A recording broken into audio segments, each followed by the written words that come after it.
The shield is failing, not in 100 years, not in a decade. Right now, confirmed by NOAA and the British Geological Survey in April of 2026. Earth's magnetic field, the only barrier between the surface and every solar storm the sun can throw, has lost 9 to 10% of its total strength over the last 2 centuries. 9 to 10% does not sound like much. But the Quebec blackout of 1989, 6 million people without power, transformers destroyed, 9 hours of total grid failure, happened when that shield was at full strength. Every solar storm from this point forward hits a shield that is measurably, physically, permanently weaker than the one that caused Quebec. And it is getting weaker every single year. By the end of this video, you're going to understand something that almost no mainstream coverage has touched. Not just that the magnetic field is weakening, that part has made headlines. What has not made headlines is what that weakening actually means for every solar storm that hits Earth from this point forward. You are going to understand the South Atlantic anomaly, a growing hole in Earth's magnetic armor that is already destroying satellites, and why its expansion is not a regional problem, but a planetary one.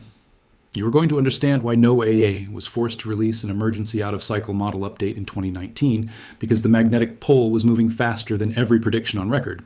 And you are going to understand the one detail buried in the data that reframes everything.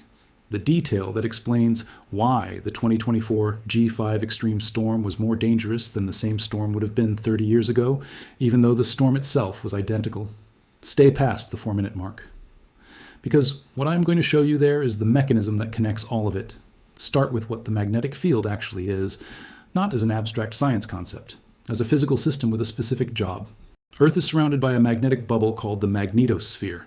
It extends tens of thousands of kilometers into space in every direction. Its job, the only job it has ever had, is to deflect the solar wind, the continuous stream of charged particles pouring off the sun at hundreds of kilometers per second, every single second of every day. Without the magnetosphere, that solar wind would strip the atmosphere. It would do to Earth what it did to Mars, which lost its magnetic field billions of years ago and is now a frozen, airless desert. The magnetosphere is not a permanent feature of the planet. It is generated by the movement of molten iron in Earth's outer core. And that movement is changing. Scientists measure the field's strength in units called nanoteslas. The global average has dropped measurably. The decline is not gradual and uniform. It is concentrated. There are regions of the planet where the field is weakening dramatically faster than the global average. And there is one region where it has already dropped to levels that are causing real, active, measurable consequences right now. That region is called the South Atlantic anomaly. And it is growing.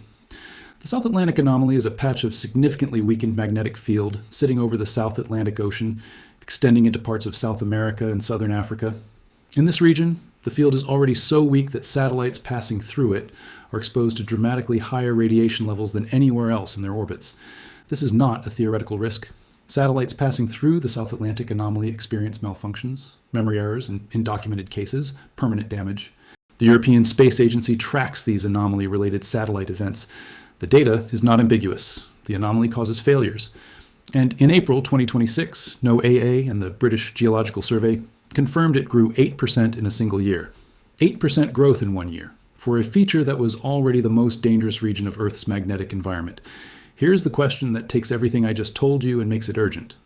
What happens when that anomaly does not stay regional? Stay with me past the 4-minute mark. Because the answer to that question changes the entire calculation for every solar storm Earth will face. You stayed. Good. Here's what that means. The South Atlantic anomaly is not stationary. It is moving. It is expanding. And the physics driving its expansion are the same physics driving the overall weakening of the global field. To understand why that matters, you need to understand what a geomagnetic storm actually does to the planet. When a solar storm hits Earth, it compresses the magnetosphere on the sun-facing side. Under normal solar wind pressure, the magnetosphere extends roughly 60,000 kilometers toward the sun. During a strong storm, a G4 or G5, it can compress to 30,000 kilometers or less. During extreme historical events modeled from the Paleomagnetic record, it is compressed below 20,000 kilometers. When the magnetosphere compresses that violently, 2 things happen.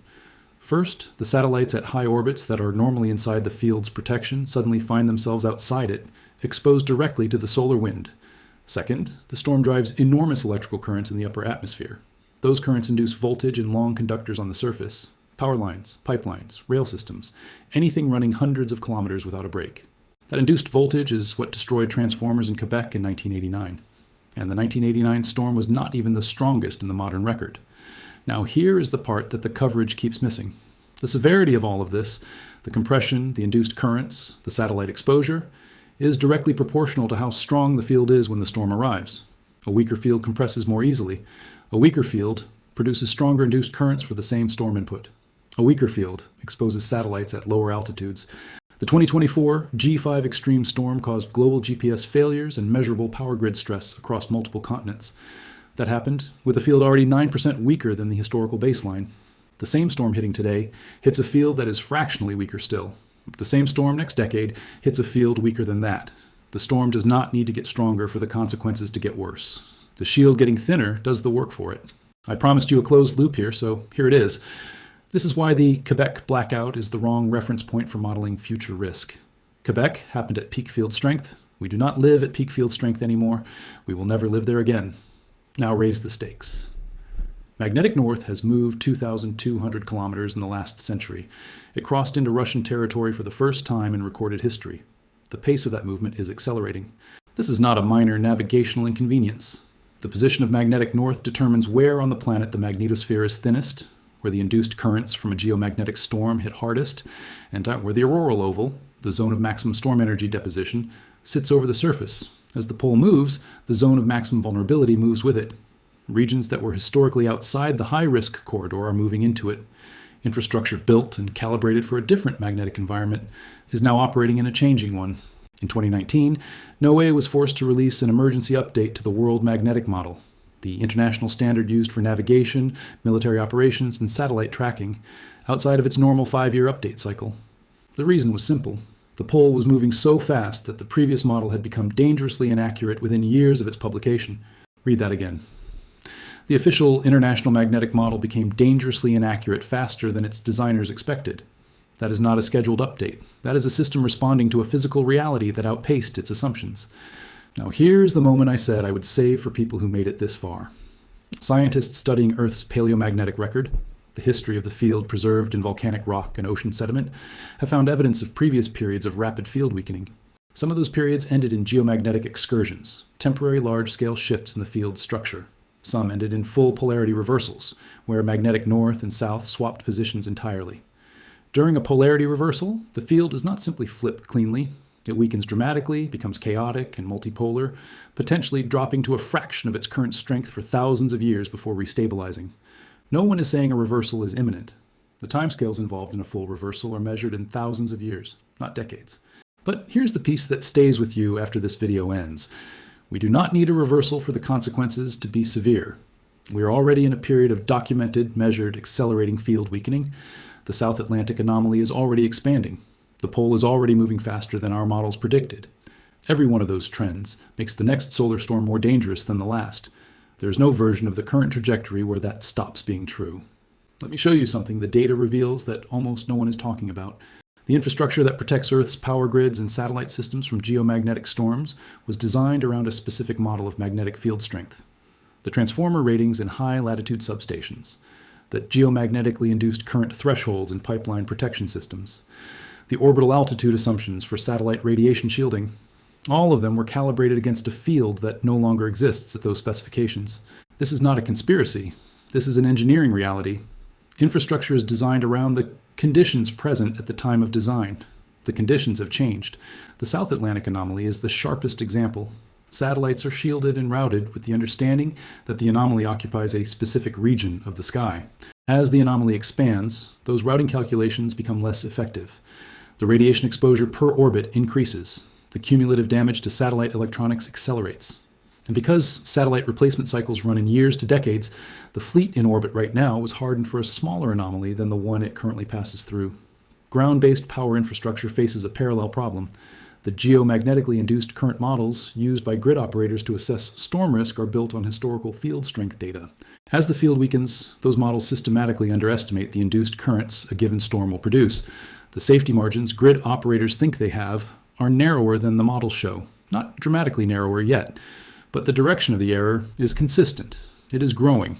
And there is no mechanism that reverses it without either a global field recovery or comprehensive recalibration of every piece of infrastructure that depends on those models. That recalibration is not happening at the pace the field is changing. Let me close every loop I opened. The hook was this. The shield is failing. That is not a metaphor. NOAA confirmed 9 to 10% weakening over 2 centuries, 8% growth in the South Atlantic anomalies in a single year. Magnetic north moving 2,200 kilometers and crossing into Russian territory for the first time in recorded history. The promise was to show you why this reframes every solar storm from this point forward. Here is that reframe, stated plainly. The 1989 Quebec blackout was a G4 storm hitting a field at full strength. 6 million people lost power. Transformers were destroyed. 9 hours of total blackout. The 2024 G5 storm caused global GPS disruption and grid stress worldwide.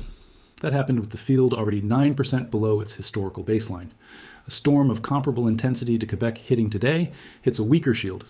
A storm of comparable intensity to 2024 hitting in 10 years hits a weaker shield still. The open loop about the South Atlantic anomaly expanding from regional to planetary closes here. The anomaly sits in a region of the field that is already compromised. As it grows, more satellite orbits pass through it. More of the planet's surface falls under its electromagnetic footprint. What was a localized hazard for South American and African infrastructure becomes a global one. The open loop about the emergency world magnetic model update closes here. The pole is not just moving. It is moving faster than the models that all of our navigation, military, and infrastructure systems depend on. An emergency out-of-cycle update is not a routine correction. It is an admission that the physical reality is outrunning the prediction. And the mechanism I promised at the 4-minute mark, the one connecting all of it, closes here. The field weakens. The magnetosphere compresses more easily. Induced currents grow stronger for the same storm input. Satellites are exposed at lower altitudes. Infrastructure calibrated for a stronger field develops hidden risk margins it does not know it has, every variable pointing in the same direction. No variable pointing the other way. Here's the sentence that closes the entire video. We are not waiting for the worst solar storm in history to cause catastrophic damage. We are waiting for a moderately severe solar storm to hit a shield that is 10% thinner than the one that caused the last catastrophe. The Carrington event of 1859 is the reference point for worst-case solar storm modeling. Scientists estimate it was roughly 5 times stronger than the 1989 Quebec storm. A Carrington-scale event hitting Earth's field at its current strength, with the South Atlantic anomaly at its current size and expansion rate, with infrastructure calibrated to a stronger field, is a different event than a Carrington-scale event hitting a healthy shield. Not just more damaging, structurally different, because the shield is not just a passive absorber. It is the variable that determines how every other parameter in a solar storm interacts with the planet. Change the shield, you change everything. The data is not uncertain. NOAA confirmed it. The British Geological Survey confirmed it. The emergency model update confirmed it. The satellite failure logs from the South Atlantic anomaly confirm it. What is uncertain is whether the infrastructure updates, the recalibrated models, and the hardened grid systems will arrive before the next major storm does. If this video changed the way you think about space weather, not as a science story, but as an infrastructure problem with a weakening foundation, share it. The people who need to understand this are not already watching space weather channels. They are the ones who do not yet know the shield is thinner than it was when they were born. Subscribe if you want to understand the next event before the headline tells you it already happened.